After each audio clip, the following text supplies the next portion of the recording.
Кажется, что самое сложное в жизни – это решить, кем тебе стать. Но на самом деле самое сложное – это перестать быть тем, кем ты больше не хочешь быть. Ведь статусы – это целая форма жизни, которая определяет, кем ты являешься, о чем говоришь, что считаешь важным, что для тебя является приоритетным. То есть весь твой формат мышления, вплоть до того, куда ты ходишь и с кем ты ходишь. И в этом видео мы разберемся, почему статусы имеют на нас такую силу, как они задают формат мышления, почему одного желания мало, и как без истерики и сжигания себя перейти в новый статус, новую профессию, новую роль, нового лучшего себя. Всегда есть соблазн сказать: да к черту все статусы, давайте просто жить красиво, жить так, как мы хотим.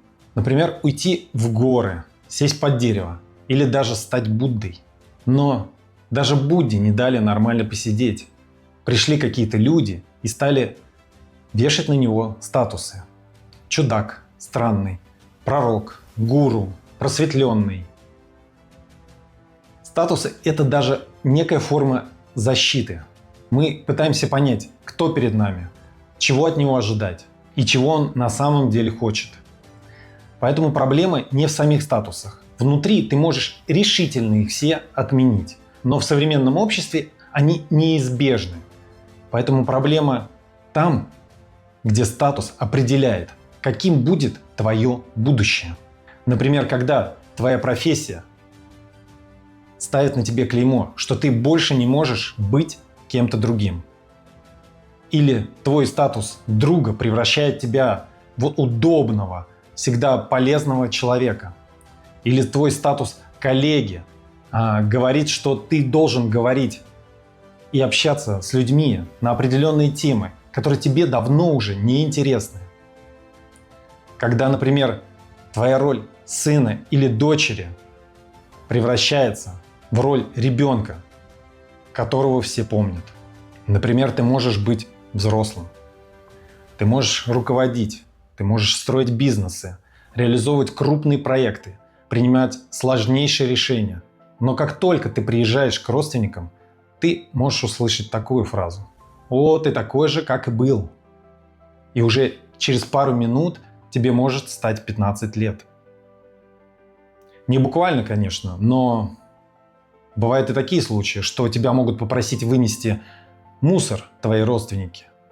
И именно тем голосом, каким они это просили, когда ты был в 9 классе. И ты в эти моменты можешь почувствовать и понять, что некоторые статусы живут дольше, чем даже наша жизнь. Если вдруг тебе захотелось сменить свою старую роль, стать кем-то новым, например, как я, сценаристом, начать разбираться в кино, писать, учиться, делать истории, работать и создавать с людьми из этой среды, занять какое-то свое место и даже что-то снять впоследствии свое, то всегда будут приходить люди, которые захотят тебя вернуть в твой старый костюм. Это будут друзья, коллеги, родственники, говоря: куда ты лезешь, зачем тебе это? Это глупо. Плюс добавь к этому твое потраченное время, твой опыт, твою наработанную репутацию. Уже не так радужно. И, возможно, даже уже не хочется начинать. Но в этом и кроется парадокс и решение проблемы.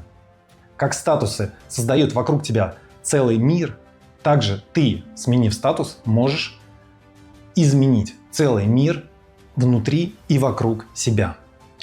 Новая роль – это всегда выход в неизвестность. Всегда. Потому что ты там еще ничего не достиг.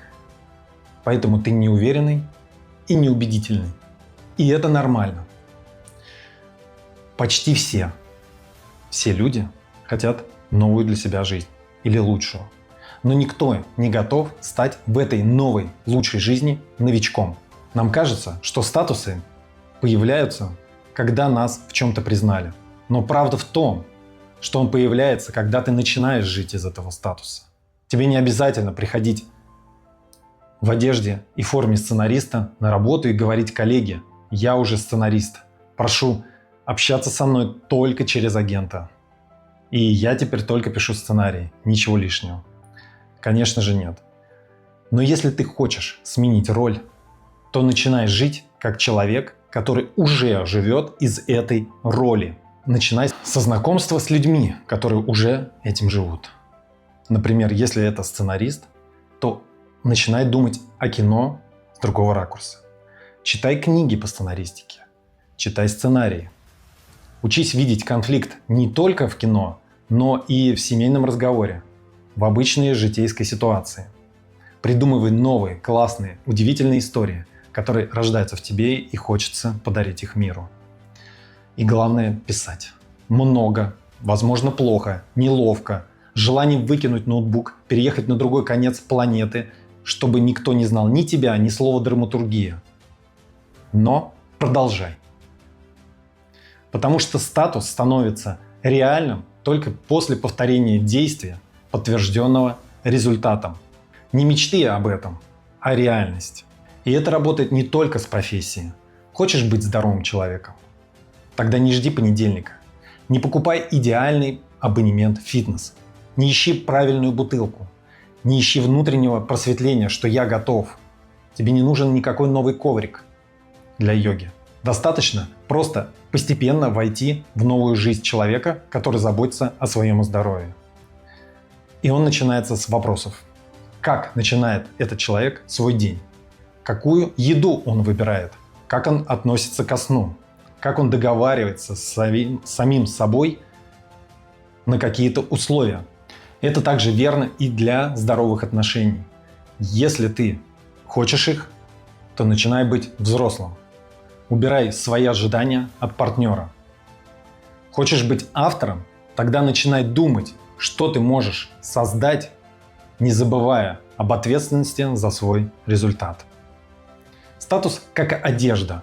Голым тебе не получится жить, но ты можешь ее сменить на ту, которую хочешь. И тебя будут воспринимать именно так. Чтобы определить свой статус, достаточно ручки и бумажки. Выпиши все свои статусы, в которых ты сейчас живешь. Это может быть друг, сын, коллега, родственник, родитель, любовник, профессионал в какой-то области. Надежный человек, ненадежный, умный, скромный, удобный. Тот, кто всех понимает, тот, кто не конфликтует, тот, кто всегда со всем справляется. Или просто зануда. Пиши их все. Потом решишь, какие захочешь оставить. С другой стороны, напиши новые статусы. Те, которые ты хочешь примерить. Например, сценарист, автор, монтажер, режиссер, предприниматель, спортсмен. Человек в классных отношениях. Человек, который заботится о своем здоровье. Или же, самое главное, человек, который ставит себя на первое место. Далее ты можешь взять и расписать все, что относится к этому человеку. Например, сценарист пишет сцены, музыкант записывает демо, спортсмен составляет график тренировок, предприниматель формирует свой классный товар, упаковывает его и предлагает его первому клиенту.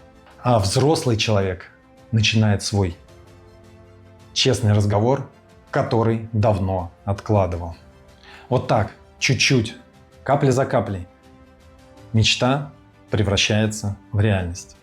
И самое главное, если ты давно перерос свою старую роль, перестань носить ее из вежливости. Чтобы никого не смущать, чтобы никого не разочаровывать, чтобы оставаться удобным и классным парнем. Выходя к людям в старом костюме, ты потом будешь удивляться, почему новая жизнь так и не наступает. А все именно поэтому. Уверяю тебя, если тебя посетила мысль не в первый раз о другом статусе, это значит, что ты уже готов к нему, и у тебя есть все условия для этого. Не сжигай прошлое, не говори, что что-то в прошлом было ошибкой.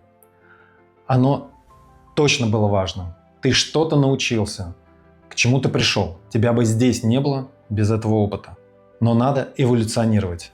Ты можешь быть и хорошим другом, и перестать быть удобным. Быть профессионалом в старой сфере и начинать с нуля в новой. Не отменяя прежнего себя, но расширяя. И пока ты каждый день одеваешь свою старую роль, ты отменяешь возможность на новое будущее уже сегодня. Ведь автор не ждет, когда его признают в новом статусе. Он сам выбирает статус и начинает из него жить. Так, чтобы этот статус стал реальностью. Если это видео не было полезно, то не подписывайся на мой канал, не ставь лайк и не заходи в Telegram.